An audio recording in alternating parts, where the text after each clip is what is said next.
see. It started with you and me, yeah.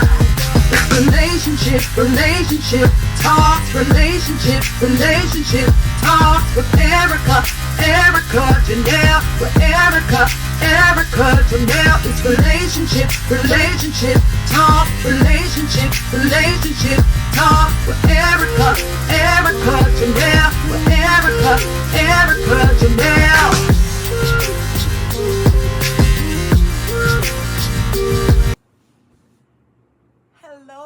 Hello, everyone, and welcome to another episode of Relationship Talks with Erica Janelle. Of course, it's me, Erica Janelle, and I am so happy to see you guys again today. As I always do, I want to recap really quickly. We have been talking about restoring the Black family, and I've started this series kind of slowly introducing some of the key things that I think are necessary to have a successful relationship. We are going to get into the eventually, as I continue to kind of give little tips and tricks and tools that you can use to kind of help you and your partner get on the same page. I do want to talk about eventually getting into the systemic racism and why we are where we are as a race of people. So right now we're still working on different skills and different tools and different concepts that you guys can start implementing right now to get into a better position in your relationships, whether it's a relationship that you currently have or a relationship that you desire to have. So today we're going to be talking about the power of words and how words basically can determine whether or not what the trajectory of your relationship can look like. And so we all know that words have power. The old saying, sticks and stones may break my bones, but words never hurt me. That is very, very untrue. In actuality, words can hurt you more than you think. And we are either speaking blessings or curses. We're either speaking life or death in our situations based on the words that come out of our mouths. So if that level of power and outcome is based on what we speak, we need to use our words more carefully and more intentionally when we are talking about what it is that we want, what it is we desire, what it is that we want to see in our relationships. And so I want to kind of dive into that today and talk about, how to use your words and the power of influence that your words have in a positive way to bring about positive change in your relationship. I'm not saying that your relationship has to be perfect. I'm not saying that your partner has to be perfect or they're doing everything right. Your partner could be doing some extremely raggedy things right now. But if you want to see something different than what you're experiencing, you're going to have to speak something different and you're going to have to move a little differently. So I want to talk about how to use your words effectively to influence positive change in your relationship versus speaking what is negative in your relationship and expecting something to change. All right, so let's just dive right into it. Okay, so when I say, there's so many teachings and so many things that you can find on the internet about the power of positive affirmations and positive words and how those words shape the way that we think about ourselves, the way we think about our situations, whether it be your finances, whether it be your children, whether it be your job, all the different areas of our lives. We basically can either speak life into those situations based on the words that come out of our mouths, or we can speak negative things which will produce death, or not necessarily death as in physical death, but things to not grow and to evolve and to develop and to become better. And so if we have that power in our words, why not use our power for good and not evil? So that's really where I want to start. So when I talk about relationships, I know as a woman that we have quite the influence in our relationships, whether positive or negative. As women, oftentimes, especially in traditional religions, you hear a lot of people talk about the man being the head of the house and the woman, is subjected to her husband, or in Christianity specifically, as well as some other religions, which I truly believe that is true. There is a protection and there's a covering that comes from your husband being the head and being the leader. But how many of you guys know you can be with a person that is not necessarily a leader? You can be with a person that is not necessarily someone that has the ability to guide and lead and direct your family in the right ways. Not every man is naturally a leader, and not every woman is naturally a follower. Some women have very much so leadership qualities, myself being one of them. I am a leader in work, I am a leader in business, but when I come home and I am with my partner, I don't want to necessarily be the person that makes all of the decisions and does everything, because how many of you guys know that is a lot of responsibility for a woman? Our job is more to be support and to be able to assist in the vision that we as a partnership are supposed to complete. So I, as a leader, as a woman who is strong, that is naturally a leader in many different facets of my life, I can't be with a man that does not have strong leadership abilities, because I need somebody that is able to teach me things and somebody that is able to guide me even beyond what I already know in my leadership qualities that I've developed over the years, whether it be through my career or whether it be through my walk spiritually or just the healing work that I've done. I want a specific type of person and need a specific type of person in order to be able to lead me. I can't be with a beta. I have to be with another alpha, because I'm an alpha. I'm an alpha female, and not an alpha female that doesn't know how to be led, but I'm an alpha female as in I'm a leader. I am a visionary. I know the direction that God has called me to go in. And so when I look at a partner, I have to look for a partner that is going to be able to complement the things that I know God has called me to do, i.e. this podcast, i.e. my music, i.e. my nonprofit, all of the things that I'm doing outside and even in my career. I'm a leader. So in order for me to be with a certain type of person, I need to be with the type of person that can lead and guide and direct me and protect me and see things that maybe I don't see. Somebody that I can learn from, somebody that I can respect, somebody that can guide me and help us to be able to achieve ultimately what our purpose is as a unit. Okay? So when it comes to that, and you knowing yourself, like everybody's not going to be a leader. You have to have followers. Everybody can't be a leader. Everybody can't be a manager. Everybody can't be a director. Everybody can't be a VP. Everybody can't be a CEO and a president. It takes a CEO and a president, a vice president, a director, or whatever the case may be, and all of those people that are supposed to get up under the mission of that person that is in leadership within whether it's your job, whether it's your family unit, whatever that dynamic looks like. And so when I talk about speaking life, if I knew that I ended up, and I'm just giving an example. Say I got married to someone when I was very young, which I did, that wasn't necessarily the strongest or best candidate for me, knowing the woman that I am today and the different things that I'm called to do today. Say I met and married a guy that was a beta, somebody that was perfectly fine taking the back seat and letting me drive. That's not necessarily a bad dynamic. It just needs to work for your situation. So you can't have somebody that, if he's going to be the one that is willing to be led by the woman, then he still has certain leadership things that he is expected to do to protect his family. I believe strongly that a man is in the position as a leader of his household to protect and to keep outside influences from hurting and damaging his family unit. I believe that is the role of a man. I believe a man is supposed to protect his woman. A man is supposed to protect his children. A man is supposed to make sure that his family is safe and that nobody comes in and disrupts and damages his family unit.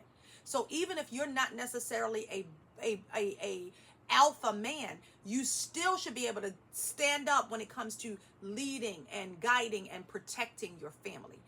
And it doesn't mean that just because you're the man that you're necessarily going to be the strongest person in every area. But when it comes to safety and protection, as a woman, we want that, we desire that, we need that from our mate.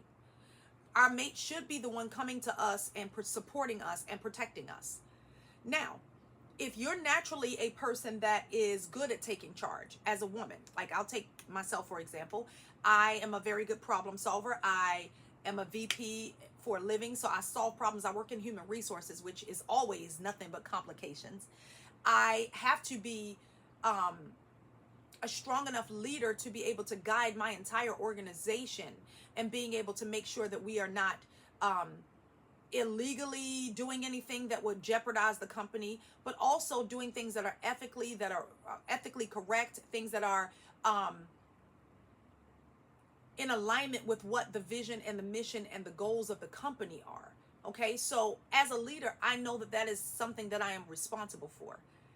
I may be great at that, but I may not be great at leading our family as far as what our financial goals are. Okay, so if maybe your spouse is better at managing the finances and you're better at, I don't know, whatever it is, guiding the children and picking out the best schools for the kids, whatever that looks like for you, you need to be able to pick up and take on the role that is best for you in your situation. Now, everybody's relationship is different. Some people have stay-at-home dads and the mom is the one going out and the breadwinner for the home. If that dynamic works for your household, then do it. Nobody can determine what that role should look like in your household. It's about playing to each other's strengths and eliminating weaknesses. So if you're better at one thing than your spouse is, you should be doing the thing that you're better at, and your spouse should be doing the thing that they're better at. And when you come together, you're able to come together as a unit, and it's a well-oiled machine. So how do we get into that and start talking about the words we speak? So let's just say, for instance, you're the breadwinner as the woman in the household, and maybe your spouse is, maybe they don't have the same level of education, the same level of opportunity, the same level of know-how to do certain things, and you do. It's totally fine that you can step into that role and do that better. The challenge is when you're trying to force your spouse or your partner to be something that they are not, forcing them to be good at something that they're not good at. That's when you run into conflict. And oftentimes, this is where people end up speaking the negative things over their spouse instead of speaking what it is that they need to see or what it is they desire to see. So I'll give you an example. Like we said, the woman is the one that's the breadwinner, and maybe she's just like frustrated because her husband's not bringing in any help in the financial area of their family.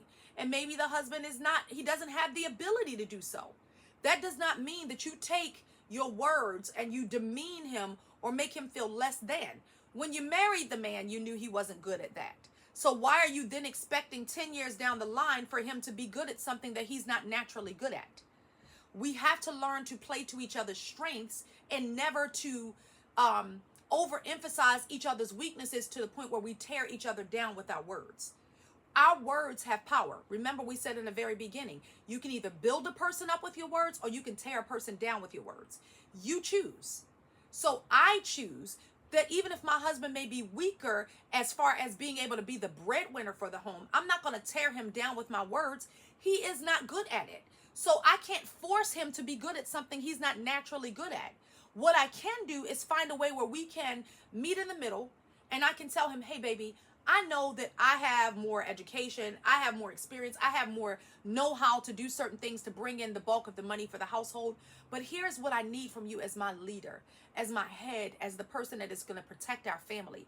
I do need you to come up with other ways to help support the things that I'm doing. You see how the difference in the way that my words are used? I'm not going to use my words to tear him down. I'm going to still build him up and say, thank you for everything that you do contribute. However, I need a little bit of help in this area. I feel like it's a lot of pressure on me trying to keep up with everything financially, and I need a little bit of help. You may not be able to have the same opportunities to do the same things in our family, but I need help. Here are some of the things you can do to help me. Maybe you can't make all the money, but you can certainly pick the kids up every day after school and make sure that you sit down and do homework with them while I'm brainstorming and trying to find ways to bring in more financial stability into this household. You most certainly can cook dinner and help take that off my plate while I go and I research other things and business opportunities that I can utilize in order to bring more financial stability into our household. You may not be the best cook. You may not be the best at cleaning, but there is something that you can do to take something off of her plate and something off of her shoulders so that she doesn't feel overwhelmed. It's about using your words and using your emotional maturity in such a way where you're able to encourage and uplift your partner rather than tear down, berate, disrespect, disregard, and belittle your partner. Okay, so we talked about an example with the woman and how the woman can encourage her man. Let's flip it around and let's talk about something that maybe the woman may be deficient in. One second. So maybe the woman is deficient in, I don't know, she's not the greatest at cooking. Maybe that's not her strong suit. Maybe she is not a good cook. Maybe she is not the cleanest, neatest person in the household. Maybe, just maybe, in order for you to go ahead and continue to do what you're doing as the breadwinner for the house, husband or wife or whatever the case may be, you may want to play to what things she is good at and have her step into those things and tap into those things versus tearing her down or tearing him down with your words because they're not what you think they should be. And I'll give you an example. Maybe, and I actually know a couple where the husband is the better cook. The wife is not a great cook, but she makes more money than a husband. So she's bringing in a bulk of the money in the household. She's bringing in money. She's building the foundation of what they want to do for their family and the vision that they have for their family financially. She is very well off. She has a lot of capabilities to make more money and have more opportunities to do more things to support her family than maybe her husband does. It's nothing wrong with her playing to that strength and the husband picking up the slack with the woman and saying, okay, I'm a better cook, so I'll handle the cooking.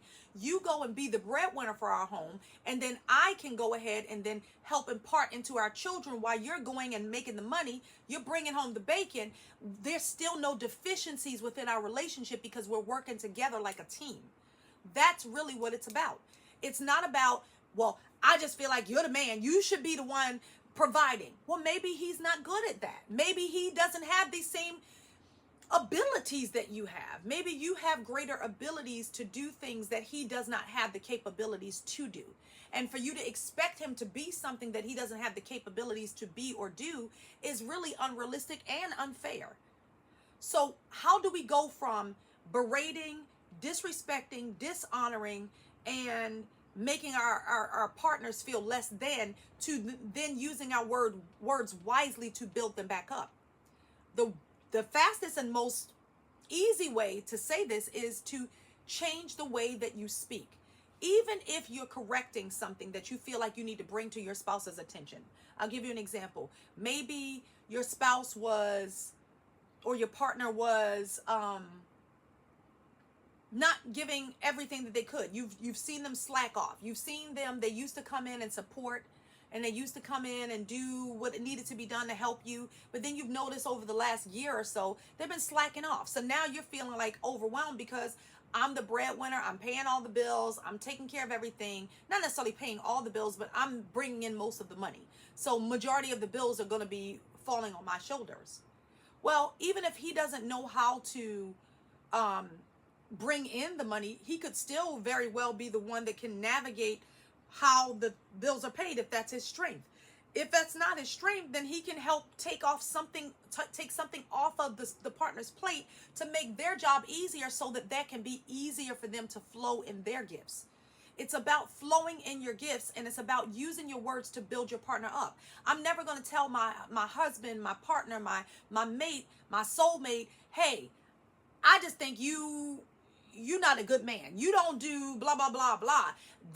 My friend Susie over here, her husband's buying her the newest pair of Louis Vuittons, and he's buying her some Giuseppe's, and he's doing this, and he's taking her on this trip, and he's doing all of these things. He even bought her a business. That's their situation. You're not going to get what it is you want from your partner by berating them and making them feel less than. The way that you get your partner to give you the things that you need is to communicate and be authentically real with them about the things that you need. Honey, I've noticed that lately, you used to, make sure that food was ready for me and the kids when we got home. You knew I was working a very long day. You knew that things were rough for me at work, and you get off before me, and I'm still having to pick the kids up and come home and still do dinner.